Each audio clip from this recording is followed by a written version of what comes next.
So everyone has a plan until they get punched in the mouth. At least that's what Mike Tyson said. And I think in the M&A context, that's applicable to the period of time between when you get a definitive agreement executed and when you actually close the deal. So I'm joined here today by my friend and colleague, Becky Nelson, who's an expert on antitrust matters. And Becky, I wanted to ask you sort of what happens? What are the main things that have to happen between a signing and closing that can then prevent a deal from getting closed? So thanks for having me. The most important thing, the area that I focus on, is regulatory approvals that have to be secured before a closing can happen. And those regulatory approvals are US based, and they are also in something like 100 different jurisdictions around the world.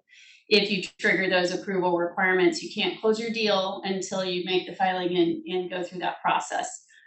Focusing on the US, it applies to deals that are valued over $111.4 million, subject to some exemptions. But if you're doing a deal where you're going to end up with $111.4 million worth of stock or assets of the target, you may have to make a filing.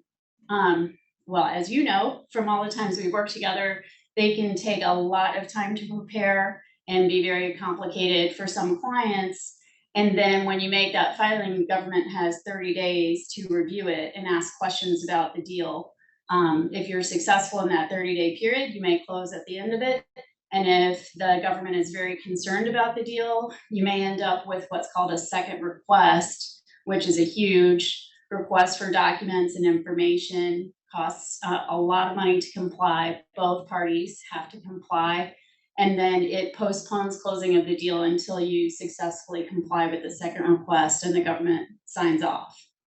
And are there things that a potential seller of a business can do leading up to a transaction to improve the odds that they get through the process? Yes, there are a lot of things they can do. So one thing they can do is, in creating the documents relating to selling the company, the offering memorandum, the teaser, anything that's created and sent to a buyer, make sure you're not talking about a super narrowly defined market with very few competitors and moats and barriers to entry. So be careful with the wording of those. You can have them reviewed by counsel on a privileged basis, so you never have to disclose them until they're approved.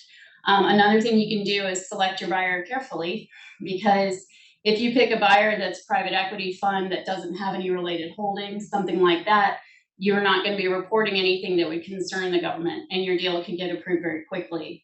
But if you pick your biggest competitor to sell to, that one may take some time and effort and be more tricky to get approved. That's great. Well, thank you, Becky, for joining me. I think the key takeaways today are antitrust approvals can slow down or impair the ability to get a transaction closed. And as with so many other parts of an M&A transaction, careful planning in advance can actually really help improve the odds that it's not an impediment. So thanks again for joining. Thank you.